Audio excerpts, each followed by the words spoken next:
माझ्या बंधू आणि भगिनींनो आणि सज्जनांनो, आज आपण श्रीमद भागवत सार प्रकरण 2 गोकर्णांचे महापुण्य याचे पठण करणार आहोत. पूर्वी तुंगभद्रा नदीच्या तीरावर एक नगर होते. तेथे आत्मदेव नावाचा ब्राह्मण राहत होता. त्याला वेद अवगत होते. यज्ञ कसे करावे हे त्याला माहीत होते. धनवान होता, पण व्रत म्हणून भिक्षा मागून मिळेल तेवढे खाई. धुंदली म्हणून त्याची पत्नी होती. कुलीन होती, सुशील होती, पण जरा हट्टी होती. सदा कदा दुसऱ्याबद्दल चर्चा करत असे. गप्पा मारण्यात व पडाया मारण्यातच तिचा वेळ जात असे. एक उणीव मात्र फार मोठी होती. अपत्य सुख नसल्याने दोघांच्या मनात असमाधान होते. त्यांनी पुष्कळ व्रते केली, दानधर्म केला, पण संतान झाले नको. ब्राह्मणाला फार वाईट वाटे. वारंवार तो खिन्नपणे बसून राही. सरते शेवटी तो घर सोडून वनात गेला. कोठे चित्त लागेना. तो स्वतःची आबाळ करू लागला. तेथे त्याला एक महात्मा भेटला. आत्मदेवाने आपली कर्मकथा त्यांना सांगितली. त्या महात्म्याला त्याची दया आली, पण त्याच्या दिव्य दृष्टीला असे दिसले की या ब्राह्मणाला 7 जन्म संतान सुख नाही. तो म्हणाला, बाबा रे, कशाला धरतोस आशा? 7 जन्मात तुझ्या भाग्यात मूल नाही. ब्राह्मण म्हणाला, काही करा, पण मला अमोघ आशीर्वाद द्या. मला संतान प्राप्तीची तळमळ लागली आहे. महात्मा म्हणाला, हे फळ घे, ते तुझ्या पत्नीला दे. तिने हे खाल्ले पाहिजे. 1 वर्षभर तिने रोज एकदाच जेवावे. क्रोध करू नये, दानशील राहावे, खोटे बोलू नये, अस्वच्छ राहू नये. 1 वर्षाने तिला शुद्ध मनाचा मुलगा होईल. असे म्हणून महात्म्याने ब्राह्मणाला एक सुंदर फळ दिले. ब्राह्मणाने महात्म्यांचे पाय धरले. अश्रूंनी ते भिजले. महात्मा पुढे आपल्या मार्गे निघून गेला. ब्राह्मण आनंदातच घरी आला. पत्नीला बोलवले. धुंदली पुढे आली. पती घरी आलेला पाहून तिलाही आनंद झाला. तिचा हट्टी स्वभाव जरा निवळला होता. स्वस्थ चित्ताने त्याने सारी गोष्ट तिला सांगितली आणि ते फळ दिले. 1 वर्षभर शुद्ध आहार आणि शुद्ध आचरण करायला सांगितले. तिने फळ घेतले, पण त्यावर तिचा विश्वास बसला नाही. तिची गरोदर बहीण तिच्या घरी होती. तिच्याजवळ तिने गोष्ट काढली. बहीण म्हणाली, धुंदली, तुला नको असेल तर ते फळ गाईला खायला घाल. तुला मुलंच हवे ना? मला मुलगा होईल तर तो तुझा म्हणून आपण सांगू. तू गरोदरपणाचे सोंग घे. गोष्ट तुझ्या माझ्यात गुप्त ठेवू. माझ्या पतीला यात घेतले पाहिजे. त्यांना तू जर भरपूर पैसे दिलेस तर ते चकार शब्द बोलणार नाही. धुंदलीला पटले. ते फळ गाईच्या तोंडी पडले. धुंदलीने गरोदरपणाचे सोंग करायला सुरुवात केली. बहिणीलाही घरी राहायला बोलवले. खरोखरच बहीण प्रसूत झाली. तिला मुलगा झाला, पण तो तिने धुंदलीसच झाल्याची बतावणी केली. आपले अपत्य झाले, ते मेले असा तिने प्रवाद उठवला. आत्मदेवाची त्यांनी अशी समजूत काढून दिली की धुंदलीला मुलगा झाला आहे आणि बहिणीला झालेला पुत्र मृत झाला आहे. बहीण धुंदलीकडेच राहू लागली. बाळाचे संगोपन करायला मदत हवीच होती. मुलाचे नाव धुंदकारी ठेवले. गाईला वासरू न होता मनुष्यकृती बालक झाले. फक्त कान गाईचे, बाकी सर्व अंग माणसाचे.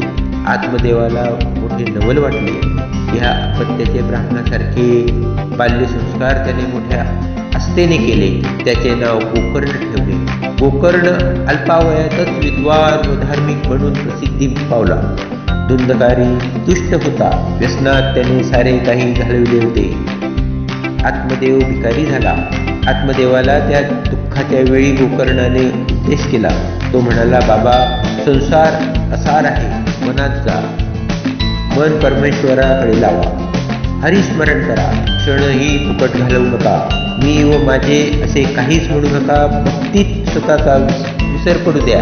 भगवंताची सेवा करा. तो दुःखमुक्तीचा उपाय आहे. आत्मदेव घर सोडून वनात गेला. भगवंताचे चिंतन करीत राहिला. मृत्यूनंतर तो वैकुंठात गेला. विष्णूच्या समीप त्याला स्थान मिळाले. धुंदकारी वाईट स्त्रियांच्या नादी लागला. त्यांनी तो झोपेत असता त्याचा वध केला. चोऱ्या करून साठवलेली त्याची संपत्ती त्यांनी लुटली. पापी धुंदकारी मेल्यावर पिशाच होऊन त्याच नगरात घुटळत राहिला. गोकर्ण तीर्थयात्रेला गेला होता. गोकर्णाला त्याचे निधन झाल्याचे कळले. त्याने त्याचे गयेला जाऊन श्राद्ध केले व गोकर्ण परत आपल्या घरी आला. तो रात्री अंगणातच झोपला होता. त्याला भयंकर पिशाच्य रूपात धुंदकारी दिसला. गया श्राद्धाने सुद्धा तो मुक्त झाला नव्हता. धुंदकारीने आपली ओळख करून दिली. भावाच्या नात्याने विनवण्या केल्या. पिशाच्य योनीतून सुटका करण्यासाठी प्रार्थना केली. शेकडो गायश्राद्धांनी सुद्धा आपली पापे नष्ट होणार नाहीत असे त्याने सांगितले. नाही रे, मला यातना सुचत, काहीतरी उपाय कर, पण माझी इथून सुटका कर, तो म्हणाला. गोकर्णाला दया आली, पण उपाय माहीत नव्हता. धुंदकारीला आश्वासने देऊन त्याने जरा शांत केले. रात्रभर त्याने सूर्याची प्रार्थना केली. पुण्यवंत गोकर्णाला सूर्य प्रसन्न झाला. सूक्ष्म रूपाने सूर्य त्याच्या ज्ञानचक्षुसमोर प्रकट झाला. गोकर्णाला त्याने सांगितले, गोकर्णा, धुंदकारीची सुटका होईल. श्रीमद भागवताचे सप्ताहभर पारायण कर, दुसरा उपाय नाही. गोकर्णाला आनंद झाला. एका वैष्णव ब्राह्मणाला भागवत कथा सांगण्यात त्याने प्रारंभ केला. सर्वांसमोर प्रेतात्मा धुंदकारी ही भूलोकातून ती कथा ऐकत राहिला. बाहेर त्याला कुठेही थारा मिळेना. तेथे कळकाचे बेट होते.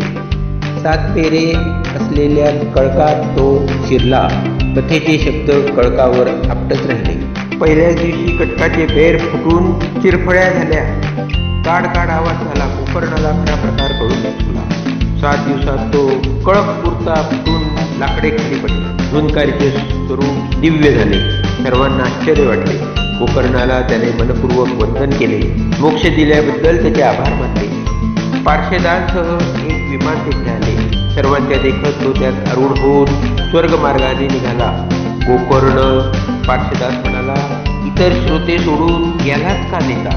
इतरांनाही भागवत श्रवण केले व त्यांनीही केले, मग त्याचे कोणते जास्त पुण्य झाले? पार्षद म्हणाले, इतरांनी ऐकले व त्यांनी ऐकले यात फरक आहे. त्याने एकाग्रचित्तेने ऐकले, निराहार राहून ऐकले, मनन केले, मोक्षाच्या तळमळीने ऐकले. ज्ञान वृद्ध नसले तर व्यर्थ, ज्ञान दृढ नसले तर व्यर्थ, अवधान नसले तर श्रवण व्यर्थ, संशय आला तर मंत्र व्यर्थ, चंचल चित्त असेल तर जप व्यर्थ. गुरुवचनी विश्वास हवा, नम्रता हवी, मन शुद्ध व चित्त एकाग्र हवे. त्याने श्रवण केले ते असे केले. इतरांनीही कसे श्रवण केले तर त्यांचेही असेच विमान ठरलेले आहे. धुंदकारीला घेऊन विष्णुदूत विमानाने दिगंती दिसेनासे झाले. गोकर्णाने पुन्हा श्रावण मासात इतरांसाठी भागवत सप्ताह वाचन केले. त्यावेळी ज्यांनी एकाग्रचित्तेने श्रवण केले ते सर्व वैकुंठास गेले. सनकांनी ही कथा सांगितली आणि 7 दिवसापर्यंत नारद, भक्ती, वैराग्य, ज्ञान, ऋषीगण यांना भागवत कथा सांगितली. देवतांचे पुष्परूप प्रत्यक्ष सभेवर वर्षले. दिव्य सुगंधाने वायुमंडळ भरून राहिले. नीलवर्ण व पीतवर्ण देवतांचे मधुर घंटानादासह तेथे आविर्भाव झाले. सारी सृष्टी मोहरली. नारायण नारायण नारायण. नारदांच्या विनेच्या संकाराला गंभीर गोड नामाची सोबत मिळाली. सनकांचे किशोराकृत शरीर अत्यंत दैदिप्यमान दिसत होते. चारी कुमार ब्रह्मदेवाच्या चारी मुखाप्रमाणे दिसत होते. भागवताचे वर्णन करता करता सनकांनी दूर पाहिले. सर्वांनी तिकडे माना वळवला. पूर्ण विरक्त भक्त योगी चूक एखाद्या अग्निशिखेप्रमाणे चपलतेने सभास्थानी येत होते. सभेत एक वेगळाच प्रकाश अवतरला. सभेतून स्वागताचे शब्दमय उत्थापन झाले. स्थानापन्न शुकदेवांनी भागवताच्या महत्वावर आणखी विस्ताराने सांगितले. निजधामी जाताना श्री भगवान श्रीकृष्णांनी आपले अपरिमित कृपा सामर्थ्य भागवतात ओतून पुरेपूर भरून ठेवलेले आहे. शब्दमय श्रीहरी म्हणजे भागवत होय. शौनकादी ऋषींना आनंद देत सूत मोठ्या आदराने भागवत महात्म्य सांगत होते. शेवटी सूत म्हणाले, शुकदेवांनी परीक्षितास भागवत कथा भाद्रपद शुक्ल नवमीपासून पौर्णिमेपर्यंत सांगितली. गोकर्णाने धुंदकारीस आषाढ शुद्ध नवमीपासून सांगितली व सनकांनी नारदांना कार्तिक शुद्ध नवमीपासून सांगितली. भक्ती, ज्ञान व वैराग्य यांचे दैन्य दूर झाले. ज्ञान व वैराग्य यांना तारुण्य व उत्साह प्राप्त झाला. त्रिलोकात संचार करणारे नारद समाधानाने तिथून निघाले. आनंदनाचे तीर्थनाम सार्थ झाले. हरिद्वाराजवळ गंगेला अजूनही ती कथा वारंवार आठवते. नीलवर्ण सागराकडे कांताभावाने ती खळाळत धावत होत जाते. आपणही कलियुगातील ही पावन कथा ऐकूया. मला प्रार्थना आहे ती एवढीच, हरिभक्ताला नाश नाही, नाश नाही, नाश नाही. ही हरीचीच प्रतीक्षा आहे. ओम हरि ओम. श्रीमद भागवत महात्म्य समाप्त. ओम नमो भगवते वासुदेवाय.